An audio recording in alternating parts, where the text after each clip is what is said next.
Hi, Britt here. This is a story about Manitou Springs, Colorado, where Stephen and I started our life together. Manitou is a charming artist village at the foot of Pikes Peak, and this is the place that opened me up to my own creativity, so I love returning here to visit.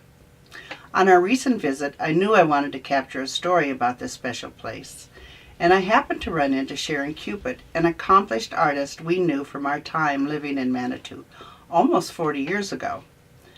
When Sharon told me a little about her last couple years, I knew I wanted to share her story, which is also a Manitou story. I hope you enjoy it.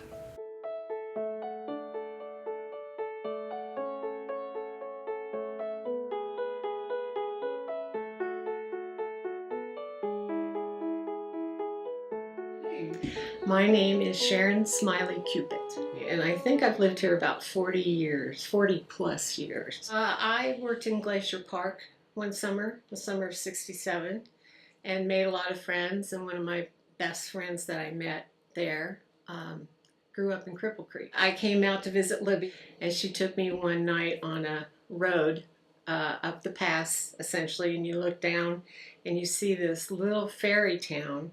It's beautiful with mountains. And I just told her, I said, that's where I'm going to live. We all got here at the same time from other places. It's like family. And everybody was an artist.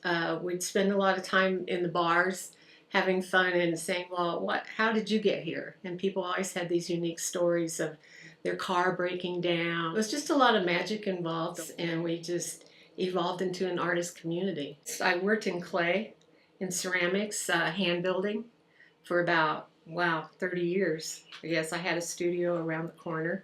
I was in a very bad accident about November of '16 and in the hospital for 2.5 months. I don't remember a lot about the accident. I remember the tree right there, and I remember looking down at my arm, and it was like at a right angle. And you don't feel pain, you're in shock.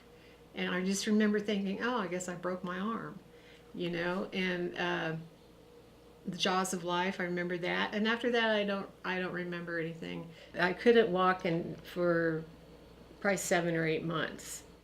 Now, when I crashed, I was getting ready to have an art show down at the MAC, the Manitou Art Center, for Christmas.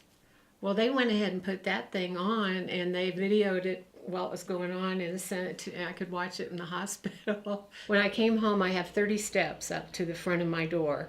I had to sit on my butt and scoot up those steps. People would come. Sarah would come and help me do laundry every Monday. Another lady would come and rub my feet. Just everybody, people would go to the grocery for me. So they just had this team effect of townspeople that would come and help me, take care of myself. I had the best ortho guy, and he gauged about 1.5 years in recovery, which I, constantly don't want to believe. So I push it. I'm working out, I'm doing yoga, I work at the Sunwater Spa part-time, doing art stuff, work in my yard. So when this accident happened, I was getting to the point where I was thinking about getting more into repurposed fibers. I have pictures of myself in the hospital sewing my fabric for an art show that they put, that's another thing Manitou did. At the Manitou Art Center, they held a big sale for me of clay and my fiber, and other artists donated their work. I mean, I can't talk about it too much. I'm going to cry. But that was pretty amazing. So now I'm happy in fiber, and it takes smaller spaces. You can do an art show and have $1,000 worth of fiber in here and pick it up. There's a lot of repurposed cashmeres and wools out there to do hats and doing gloves, scarves, just whatever comes to mind. That are just fun. I found this sweater, and I only had maybe a few pieces of it, and I loved it. So I just made some gloves out of it. Beautiful. And I kept them. They're mine. So I'm trying to figure out what this is. It's crochet. Oh. I crochet a lot of stuff. I use all my grandmother's crochet needles are what I use, and I'm sew on my mom's sewing machine. So you talked a little bit about the fact that your son had died just 4 months before your accident. Yeah, actually, it was. I went back and looked at that, and he passed away in March, and this happened in November. So it was earlier than that, but it was something I hadn't really let myself deal with. And then this happened. I didn't want to dwell in the sadness, and so I would, as I'm sure everybody does, kind of, you almost like float above it. And it's like 2 inches below the surface is this roaring, ocean of despair and sadness. A few things had happened that made it not easier, but it clicked with me. The night Jeremy passed away, suddenly, he was up skiing with some friends. My granddaughter Chloe was sleeping here at my house. He had called to say goodnight, like he always does. And to preface this, when I sleep, I'm out. I sleep like a log. And we went to bed, and in the middle of the night, I suddenly woke up, and I felt so good. I didn't know anything had happened. I remember thinking to myself, this is really weird. I mean, I'm totally awake. I feel light. I feel really good. Like I want to get up. And so I did get up. And I came in and I messed around. I turned on the TV and I had a cup of tea. And now I realized it was him coming through, because that wouldn't have happened otherwise. That's never happened again. And that was a pretty, no, here we go. That was an amazing moment. And I don't tell a lot of people that, but probably people should know that. And it verified a lot of things that I believe anyway. There was quite an outpouring of unbelievable.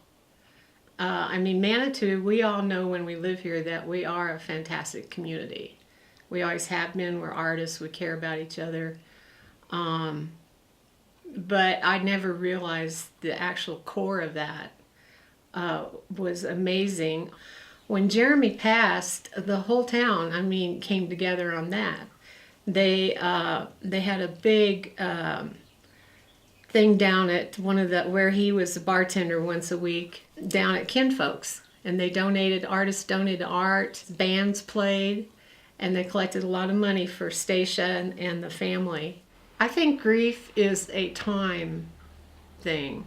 I think it gets easier, and even when it's easier and when it's like a son or a daughter or child, certain events will bring it up.